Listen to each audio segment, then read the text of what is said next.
everybody. Welcome to the Big Picture Manatee and to 2025. We're really excited to be here today. We have a great guest, Mayor Judy Titsworth from Holmes Beach. I'm Sherry Corrier, former county administrator, and I'm going to pass it off to Misty. Hey everybody. Hi Mayor. We're so happy you're here. I'm Misty Servia, former county commissioner, urban planner, currently working in DeSoto County and Manatee County, and I'm so happy to be here with you all. Alive in 25. My name is Reggie Bellamy, and I am excited to be here, former county commissioner of District 2, proud veteran of the United States Army. Excited to see Mayor Titsworth. Welcome aboard, everyone. Mayor, we know you really well, but maybe just a little bit to our viewers about how long you've been the mayor and any other things you'd like them to know about you. Well, first, thank you so much for having me on The Big Picture. This is really exciting. This new year is really exciting for the city of Holmes Beach because we've survived the last 4 years, and most particular last year because of the hurricanes that we had. But I've been a mayor for 6 years. I'm starting my 4th term. I was a city commissioner before that for 6 years. So don't know how much longer I'll be mayor, but I'm looking forward to these next 2 years because I'm hoping these next 2 years will be a whole lot easier than the last 6 years were. It's been rough. You know, the hurricanes, without question, were tough on the community, but you've been through a hurricane, and Holmes Beach has been what I feel is under attack. So talk to me a little bit about what has happened about the consolidation of the cities. How did we get there, and where are we today? Well, it's funny that you say that because it has been these last 6 years. Remember, we started out with COVID. So not only did the entire world have to deal with a pandemic, but as my first term as mayor, that was put on my shoulders. And then after that, with the new election of the board at the county, where from day one, it seemed like it was an instant attack on the city of Holmes Beach. And then followed right after that with the consolidation of cities. It's been a battle. And then last year with the 3 hurricanes, and mostly the Helene and the Milton, that was just total devastation to the entire 3 island cities. It does feel like a battle. But as far as the hurricanes, we'll get with that a little bit later. You asked about the consolidation. We are all breathing a sigh of relief that is over. They have determined that it's best to leave the cities intact, and we are so grateful for that. And so now we're really looking forward to more positive relationships with everybody, state leaders. We've got a county board that the new members of the board, they're very strong home rule. They love the 3 island cities. They love the different characters of the 3 island cities. They're there to be our true representatives, and I'm really grateful for that. So, Mayor, saying that, it kind of gives me an opportunity to reflect back, and I'm not necessarily sure what year it was when the unfortunate ideas started, but we were commissioners then, myself and Misty, and I remember looking in your eyes, and we were trying to find that, that equal ground, because I sensed the momentum that was coming up against you, and I was trying to get a compromise. How can we meet in the middle to make sure we're all in a win-win? And that's what I remember saying. It put us in a win-win situation. But I remember making eye contact with you, right? And you just gave me this firm look, and you had this confidence and this grit. And to me, I interpreted like, listen, buddy, I'm not budging. So you need to find a way to get these guys on the right part. But I want to just commend you, for your grit. But I want to ask you, when I was, asking for that compromise or that, that middle ground, and we made that very small eye contact. So what were you thinking, if you can recall? Because you didn't budge, and I commend you on that. Well, I think there was and you didn't have the majority of the board anymore, I don't believe at that point. And when that new board, in particular, that one person who took the reins and decided to use his position as a weapon, and he had, unfortunately, he was our representative. It wasn't I mean, when we reduced the parking or actually put limits, this was the first time we ever put limits of the amount of parking the city of Holmes Beach could handle for beach parking. Find me one community that doesn't have a limit to the amount of cars they can park in a residential neighborhood. Everybody has limits. And for some reason, the city of Holmes Beach, we had an interlocal agreement with the county that we would always have 500. But we always just had every street on both sides of the roads were always just open for parking. So we had years and years of residents and property owners that lived on these streets that said, you know, we're maxed. We can't even, Amazon's trucks can't even get through, ambulances, fire trucks, everything, every street's lined with cars. The noise, the trash, everything it brings to the neighborhoods, because let's face it, the county continued to grow. So it wasn't the parking that was like when I was a child that lived out here, that was just a few cars at the end. It continued to go farther and farther and farther and farther and farther down these residential streets. People were willing to walk a lot farther just to get to the beach. No restrooms. No one wants to leave their parking spot to go find a restroom. So we had people using the sea oats and people's bushes and stuff as, cover for restrooms. So it was bad. So we put so much time into coming up with, what do we feel this street can handle? What do we feel this street? And we went up and down our whole city limits. And we came up with an approximate, I think now it's 775. And public clearings, everything was held because it was a big change. And through our charters and our land development code, all of that has to go through the city commission. We had multiple meetings. It was in all these papers. No one from the county, no one from the state, no one came out and showed any type of objection. It happened.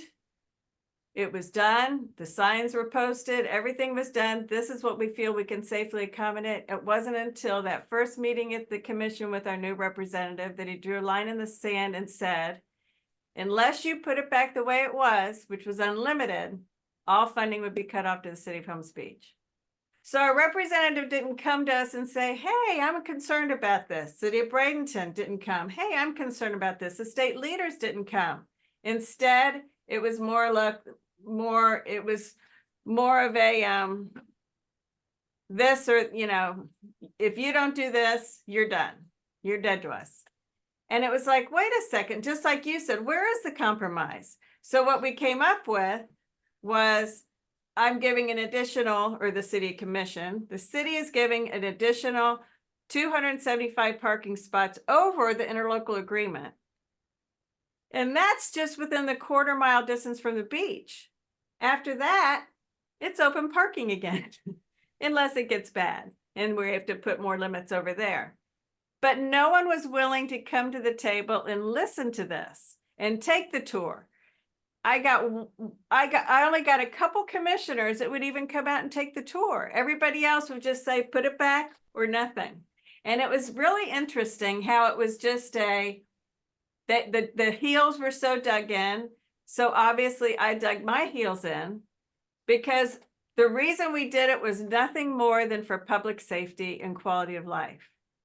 But they started pitching these narratives that we're elitist, we don't, we want to privatize the city, which was wrong. That was not fair.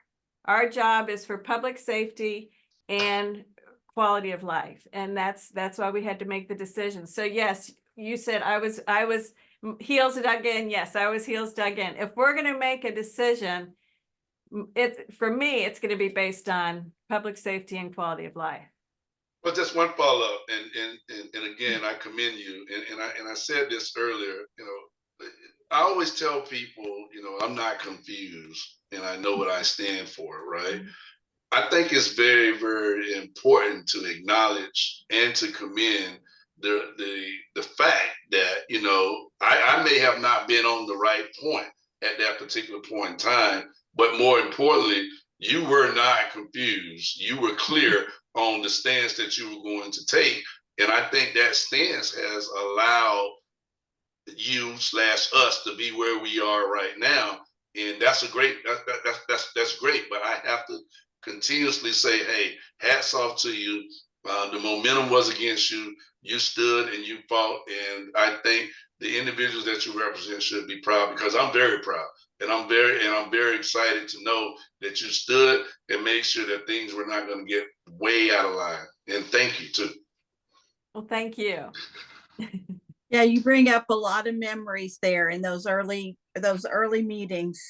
And I think most people forget about COVID. And, Mayor, I know that was one of the first things we dealt with together, as well as just holiday parking and holiday traffic and just the beautiful island that everyone wants to go out on, and how just just bringing these sort of other bigger issues up. You have it all the time. I mean, this is not like, oh, it happened once a year. This is every weekend during season and always during great weather. So I know we always had a good line of communication.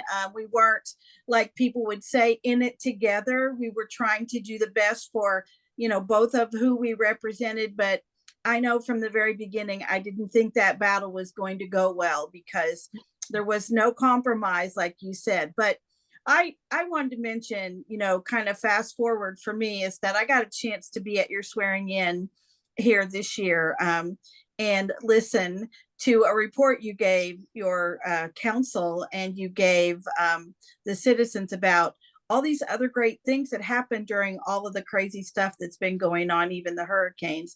And I just thought maybe you might want to mention a few of those for the folks that are watching who weren't able to hear that, and things that you've accomplished on the island this past year. The state of the city, although a lot of it was really focused on our response and recovery efforts. What was interesting, when I became mayor, we didn't have a real strong emergency operations plan. Mm-hmm. We had one.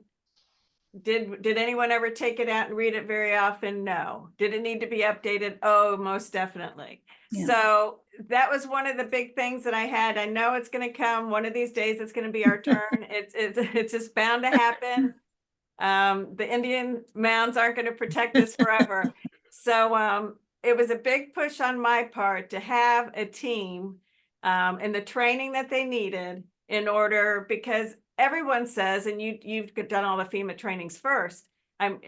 Before I was even a mayor, you got to take care of yourself first. So they say, the cities can't just rely on the county. The cities always have to do what they can first. And it happened with, I think it was Ian. Yep. I know our representative reached out and said, we're going to get to you, but Mayak is way worse. We have to get out there first. And that was just, yes, that's why we have to be ready to take care of ourselves first. So got the training, got the people in place, and now we've done it all. Now, are we going to be able to pull it off? That's always your worry. Are we going to be able to pull it off? And we did. Yep. And with the help, the county's EOC team, I know they had new people involved, and that was a worry too. Are they going to be ready? The county's really big. There's a lot of cities. Everything worked out well. And I was just so proud of the team. So a lot of my address that I did was just complimenting and commending everybody who did their part. When I look back and, in hindsight and how it was, we had 127,000 cubic yards of debris. When you went up and down the city streets in Holmes Beach, there were mountains of people's personal belongings. Holmes Beach is still really residential. We have a lot of people that live here, and they've got 30, 40, 50 years of stuff. And it's different than maybe Anna Maria or Braden Beach, where a lot of it's rentals. So you open a closet and it's empty because it's furnished for a rental. When you have people living in the homes, it's a lot of stuff. And we had probably 3 feet of water that went in almost every one of our homes, mine included. And so everyone was pushing everything out to the streets, and within like 2 weeks, people were done. I mean, they were getting angry. It was almost like it was an interesting emotion for me, because I didn't have that emotion. Mine was on the push of, I think my tears were more heartfelt, more than sadness, just because I saw how many people came out and helped people and that were there willing to help. But there was quite a few people that just had that angry emotion. And it didn't help that it was at the same time as an election. And so that was a hard thing to deal with. That was probably one of the hardest things to deal with as a mayor, is to see how do you get to those people that when they lost so much, it triggered that type of response. I don't know how you're ever gonna, I don't know what it is. And I know a lot of people define themselves by what they own anymore and about where they live, and maybe that has something to do with it. But I was really surprised to see how much of that really took over when it was that early in on a response. Luckily, the majority of the response was heartfelt. What can I do? They're out there raking other people's yards, and that is what carried the whole community through, is just that heartfelt response from everywhere. The people in the county were coming out and helping, residents from the county. We had such a big showing of volunteerism out here. It was just beautiful. So that was really neat. That was really great to be a part of.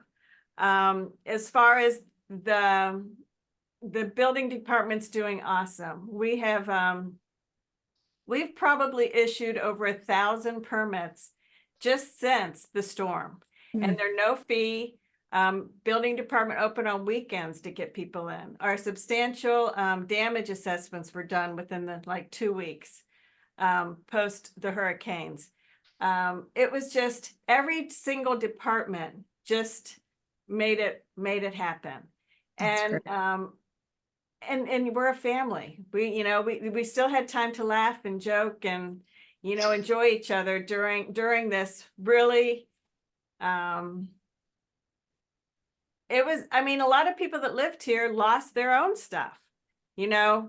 Several staff members, their houses got completely flooded, but they all showed up every day, and it was a team effort, and we just really got it. And it was pretty interesting to be a part of. I'm really grateful for that. Yeah. Well, that is exactly the type of leadership that is needed from a public official. Just what you described right there, that's good governance. Those are real problems that you had to deal with. And so I'm so happy to hear about all of that good news. And what I don't like is in the past, those distractions that took you to places that were unnecessary. It was pure bullying, and I am so disappointed in the people that led up that effort. And I hope that it never happens again, because it takes public officials away from addressing the real problems that we all face, right? And really, you have the #1 crown for getting through that storm, because you somehow navigated it and still supported your people. And I will just say this, and I know you feel the same way, that I would rather be a little nobody than an evil somebody. And I think Abraham Lincoln said that. And so I hope that all future public officials remember that. And I agree with you. We have such a good board right now that is off to a great start, because they're focused on home rule and quality of life and public safety. And those are the things that matter. Yeah, I got question that just came to my mind, and again, just your professionalism, your patience, and your perseverance. But what would you recommend for me to do to try to help the people of Robonia? Because in the most recent, storms, a lot of those, residents out there are still without recovery and resources and things like, well, they have resources, but, and I don't want to go too far, but I think when I ride through the beach area and I ride, through the Robonia area, of course, you have some communities that don't have certain resources and things like that. But what recommendations as far as how to communicate with FEMA or how to make sure certain things are done with the, you brought permitting and things like that. What would you recommend, some steps or something like that, so we can get information and things to help the residents of Robonia? And that's a good question. And I don't know really what to say. I know the SBA loans, they were unfunded for a while, but now they're supposedly funded. But to get people out in those neighborhoods and walk and knock on doors and say, what can I do to help? And I want to improve on that next recovery effort. We had a lot of assistance out here. So I said, one of the things, trying to get information out to people was tough. We needed more print copies and get out there and talk to people and say, what actually is it that you need that I can help? I mean, how happy they were when we delivered a sandwich to them instead of making them come to find the stands where we had the free food. So with FEMA, and are you talking more about the 50% improvement? We need, those substantial damage assessments, those were really important to get done. Now, the city of Holmes Beach did not, although our substantial damage assessments were completed pretty quickly, that didn't stop us from issuing permits. Because if someone needed a permit, they still had to prove to us, either with photos, if we hadn't been out there yet, but to show that what their damage was, this is their costs, this is what their FEMA rating is, their value is on the property appraiser's website, and whether they're in the 50% or not. So we wanted to get people instantly being able to get out there and start, improving and restoring their homes. If it was just a drywall demo, they didn't have to get a permit for it. But once they started putting everything back together, they could get the no-fee permit. And we got the permits out same day, next day. It depended on how much additional work they needed to do. But we're a smaller city. The county has to cover a lot of ground, and there's only so many bodies. So I'm not exactly sure how they're handling that system, but the best recommendation is get them the permits as quick as possible, because it's 4 or 5 months past. Yeah. Right. And if you're still waiting on a permit, that's, you just feel like you're stuck in mud. You just feel you're so deflated. Right. Well, and I know there have been some challenges within the county, within the permitting process, and I'm not that versed on the 50% improvements, to be quite honest with you. But I've been listening to some of the residents out there, and what I don't like is for any resident in Manatee County to say, well, no one cares, or no one has actually come. And since that conversation has taken place, everybody may have gone out there. So this is not my intent to go at anyone, but my intent is to, what this show is all about, to inform, engage, and to make sure people are aware. And just knowing, some of the trench work that you went through, as far as to make sure your recovery efforts were, you had people on the ground and things like that. I just want to, just hear from you, because I'm sure the damage was similar, and I'm sure the concerns for the residents was similar. But what I want similar is the efforts and the resources. And I'm not saying that it's not. But I know and see the progress of recovery in the two areas, right? And what I think, if we are going to be true leaders of Manatee County, and that's all of us, including me, and not only individuals that's probably going to critique the show, right? But we're going to be true leaders of Manatee County. You know, we go back to the old Jeb Bush saying when he brought out no child left behind and no community left behind, no citizen left behind. So that's why I'm asking recommendations, because you may give us some information that I can take back or they can hear, and we can find a way to make an impact, and a family or a resident can get some things done at a better pace. Right. Yeah. And from what I heard, FEMA was really receptive to people and their needs when they applied. Mhm. But the problem is, you know, you needed the phone, you know, you needed the internet service, you needed all that to make it really easy. Is there ways they can set up closer to these, actually in these neighborhoods? But I know FEMA, you know, they lacked staffing too because of Right. the damage across all these states over here on the West Coast. So it takes, I think it would have helped to have more just little tents or something set up in more of these communities where people could get to someone from FEMA, that it could actually help them fill out the forms. Yeah, So that's Mayor, go ahead, Missy. Go ahead. Oh, I was just going to say, I heard from some of my old constituents in District 4 that very same thing. You know, people, elderly people who didn't have transportation in trailer estates, for example, where there was widespread devastation. They asked, can someone please come to us and help us? They don't have the computer skills. They don't have internet access. Some of them didn't even have a roof over their head to live. So that's really good advice. But FEMA did do a great job. I don't want to say they didn't. They were just also compressed by not having enough people. Exactly. Yeah.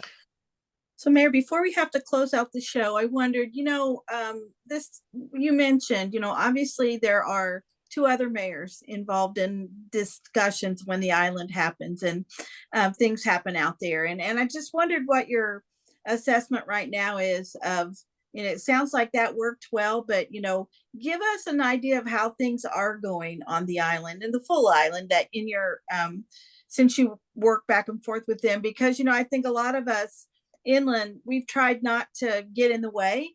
So we haven't necessarily been to the places we used to be. And I think we're going to definitely be telling viewers, get back out there, visit restaurants, go to places.